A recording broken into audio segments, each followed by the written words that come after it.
बुलाया और राजा ने आकर बुला करके कहा कि हमको कोई चमत्कार दिखाओ। नामदेव जी महाराज बोले, भाई वैष्णव कोई चमत्कार करता थोड़ी है, वो तो सहज भाव से अपने आप लाल जी कर देते हैं। कोई कृपा तो लोग बाग सोचते हैं ओहो इन्होंने चमत्कार किया, लेकिन वैष्णव कोई चमत्कार थोड़ी करता है, और ना ही वैष्णव चमत्कार में ज्यादा रुचि रखता है। लेकिन राजा तो पीछे पड़ गया, नामदेव जी के बोले चमत्कार दिखाओ, चमत्कार दिखाओ। नामदेव जी महाराज चुपचाप खड़े रहे, बोले अब क्या चमत्कार दिखाएं। लेकिन राजा उग्रवादी था, उसने तुरंत एक गाय को बुला लिया और सैनिकों से कहा इसका वध कर दो इनके सामने।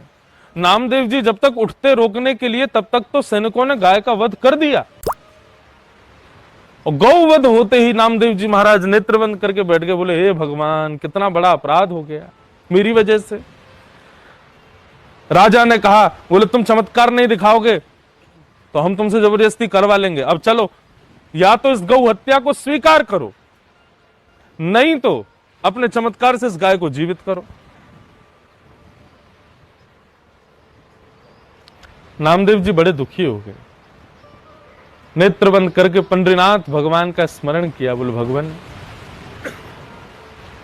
एक गौ हत्या का अपराध मुझे लग जाए, मुझे उसकी चिंता नहीं, पर आपकी अत्यंत प्रिय सी गौ माता एक वैष्णव के सामने उसकी परीक्षा के भाव में उसका वध कर दिया गया, इसकी मुझे बड़ी पीड़ा हो रही है नाथ, कृपा करो, कृपा करो भगवान। और तभी सबके मध्य देखते ही देखते वो गौ माता पुनर्जीवित हो गई, और जीवित होते ही राजा समझ गया कि बोले इन्होंने चमत्कार किया, जबकि नामदेव जी ने कुछ किया नहीं, बस भगवान से प्रार्थना की थी। प्रसन्न हो गया राजा, बोले वाह, मैं आनंदित हो गया, आपने चमत्कार दिखाया, कर्तव्य दिखाया।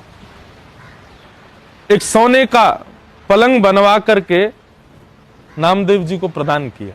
बोले लीजिए दक्षिणा। नामदेव जी बोले अब इसको मैं क्या बोलूं, यहां तो विवाद बनेगा। वैष्णव का स्वभाव होता है विवादों से बचता है।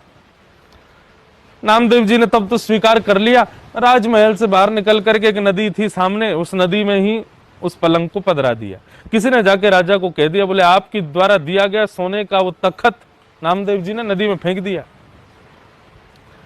राजा को अपनी बड़ी तौहीन लगी, उसने सैनिकों को भेजा और नामदेव जी को बीच रास्ते में रुकवा करके कहा, बोले महाराज, राजन आपको पुकार रहे हैं और वे कह रहे हैं आपको जो भेंट में तख्त दिया था वो संग लेकर के चलिए, वो वैसे 2-3 तख्त और बनवाना चाहते हैं। नामदेव जी महाराज आ गए। राजा ने कहा, बोले वो भेंट कहाँ है जो मैंने आपको दी थी? बोले यहाँ नहीं है, बाहर है, चलो दिखाएं।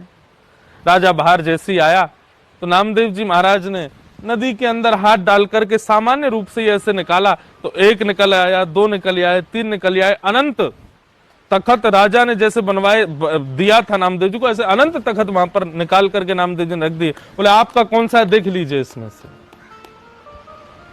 राजा समझ गया, बोले साधारण नहीं है, चरणों में गिर गया। बोले भगवान मुझे बताइए मैं क्या करूं।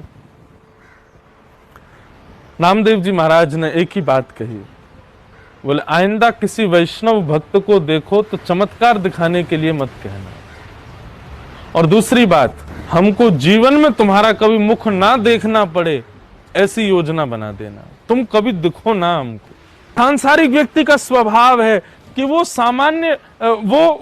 सामान्य व्यक्ति से संबंध नहीं बनाता, वो श्रेष्ठ व्यक्तियों को ढूंढता है और उनसे संबंध बनाने का प्रयास करता है। पर वैष्णव उल्टा होता है, वो श्रेष्ठ लोगों से दूर ही रहता है। मुझे तुम दूर ही बनाए मुझसे, हमको तो उससे संबंध बनाना है जो हरि के हैं।